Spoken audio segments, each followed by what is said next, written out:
के रूप में इसमें किस तरह के सुझाव या किस तरह के या फिर प्रदेश का बजट 2023-24 का किस तरह का प्लानिंग भी कर सकते हैं? मित्रों, जैसा अपने को पता है कि इस महीने पहले तो केंद्र का बजट आया है 1 फरवरी को, और अब 20 फरवरी को हमारा हरियाणा स्टेट का अपना जो अधिवेशन है वो हमने आहूत किया है।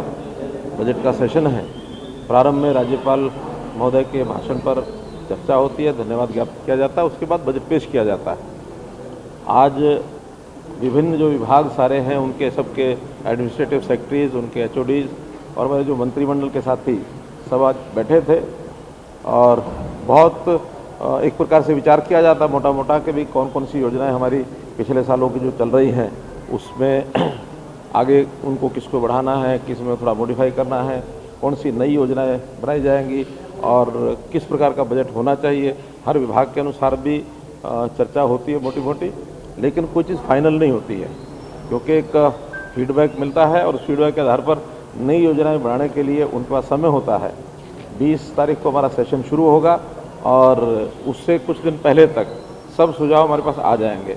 विधायकों से भी हमने सुझाव मांगे हैं। कल हमारी सांसदों के साथ भी बैठक है।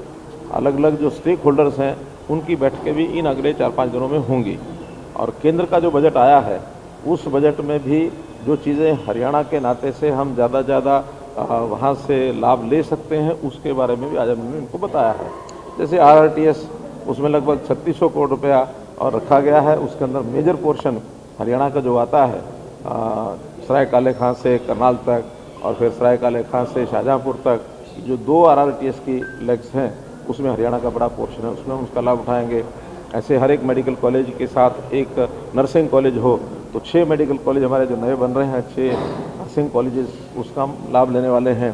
इसी प्रकार से वेस्ट टू वेल्थ के जो 500 नए संयंत्र लगेंगे उसमें भी हमारे 7 संयंत्र चल रहे हैं, लेकिन इसको और ज़्यादा बढ़ाने की आवश्यकता है, वो हम बढ़ाएंगे। तो जो केंद्र के बजट में घोषणाएं हुई हैं उसके बारे में सबके बारे में अवगत कराया है। डिपार्टमेंट्स को कहा है कि उसका ज़्यादा लाभ उठाएं और एक अच्छा बजट कैसे लेकर के आएंगे उसकी प्लानिंग सब बन रही है। और जैसे ही बजट घोषित होगा, स्वाभाविक है 20 तारीख के बाद ही होगा क्योंकि 20 को तो राज्यपाल अभिभाषण होगा और उसके 2-3 दिन के बाद जब भी बजट की घोषणा होनी होगी वो बीएससी की कमेटी वो तय करेगी कि किस दिन उसको घोषणा करनी है। उस दिन एक अच्छा बजट और गरीब के हित का बजट, जो वंचित हैं उनको वरीयता ये दी जाएगी। अंत्योदय के नाते से जैसे हमने बहुत सी योजनाएं पहले भी बना के घोषित की हैं, और भी कुछ आवश्यकता होगी तो नई योजनाएं उसमें घोषित करेंगे। हर वर्ग के लिए, हर विभाग में आगे बढ़ने के लिए विशेष तौर पर जो कैपिटल एक्सपेंसेस हैं इसको कैसे बढ़ाया जाए वो तभी होगा जब केंद्र से हम ज़्यादा सहायता, जो कैपिटल जो प्रोजेक्ट्स हैं उनके हम ले सके और फिर सर्विसेज, सेवाएं कितनी ज़्यादा हम दे सके।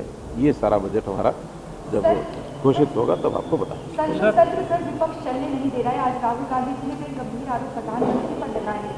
आप किस तरीके से देखते हैं जो केंद्रीय बजट पेश हुआ है उसको लेकर कहा है कि अडानी जी को मद्देनजर रखते हुए बजट लेकर आए।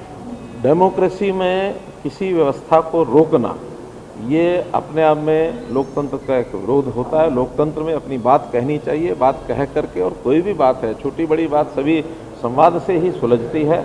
इस प्रकार का विरोध करना, चीज़ों को न चलने देना, क्योंकि अब वहाँ एक सीमाएं होती हैं हर एक की, उन सीमाओं का पालन नहीं करेंगे तो अल्टीमेटली वो देश हित में नहीं। सर, इस साल का जो बजट आ रहा है वित्तीय वर्ष 23 और 24 का, जैसे आमतौर पे हर साल रखते हैं कि कृषि क्षेत्र को ज़्यादा रहेगा, स्वास्थ्य पे रहता है, शिक्षा पे रहता है, ये जो इस दफ़ा है किसको ज़्यादा मतलब वो लेने वाले हैं, किस एरिया पे फोकस रहेगा? अभी तो जैसे उनकी डिमांड्स क्या होंगी, कौन कौन से नए प्रोजेक्ट होंगे, कौन सी नई स्कीम्स होंगी, उसके ऊपर चर्चा हो रही है।